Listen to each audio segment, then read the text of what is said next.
সোহাগ, এই সোহাগ, এদিকে আয় তাড়াতাড়ি। জি ভাবি। সারাদিন তো ঘরে আজরে বয়ে থাকোস, কোনো কাম কাজ করতে চাস না। এই নে বাজারে ব্যাগ, যা বাজারে যা। এই ধরেন 1,000 টাকা আছে, একটা দেশি মুরগি আর আলু, পেঁয়াজ, আদা, রসুন এটি সব নিয়ে আবি। ধর।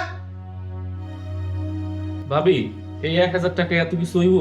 ওই কই থেকে চুরি করলে? যাও।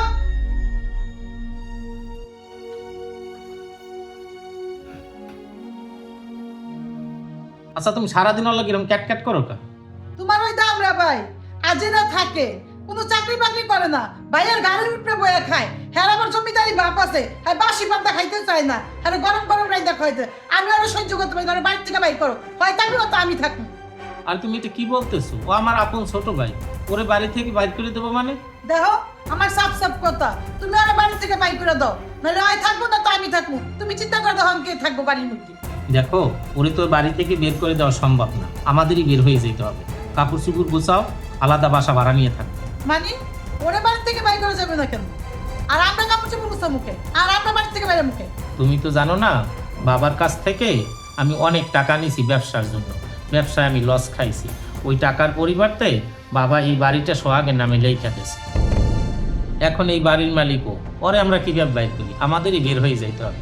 আর এইরকম একটা ফ্ল্যাট ভাড়া নিতে 40,000 টাকা লাগবে, তা তো নিতে পারবো না। আমাদের ছোট একটা রুম ভাড়া নেওয়া। কি বলো তুমি? এই কথা এতদিন তুমি আমারে বলো নাই কেন? আমি ওর লগে কত খারাপ ব্যবহার করছি। ভাবি, এই নেন বাজার। কিছু সদাই আনতে পারি নাই, টাকায় হয় নাই, আপনি রাগ করেন না।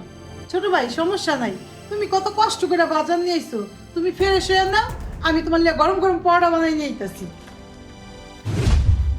ভাই, ভাবেরে তুমি এটা কি কইলা? এই বাড়ি দি তোমার নামে? দেখ, তুই ছাড়া এই দুনিয়া আমার আপন বলতে কেউ নেই। তুই আমার একমাত্র ভাই, তোরে ছাড়া তো আমি থাকতে পারবো না। তোর ভাবি চায় তোরে আলাদা খুঁজে দিতে, এই জন্য এই টেকনিকটা খাটাইয়া তোর ভাবির একটা শিক্ষা দেবে। এই কথা যেন তোর ভাবি ভুলেও জানতে না পারে, তাহলে তোরেও বাইক করবে, লগে আমারও বাড়ি থেকে বাইক করবে। আচ্ছা ঠিক আছে ভাই।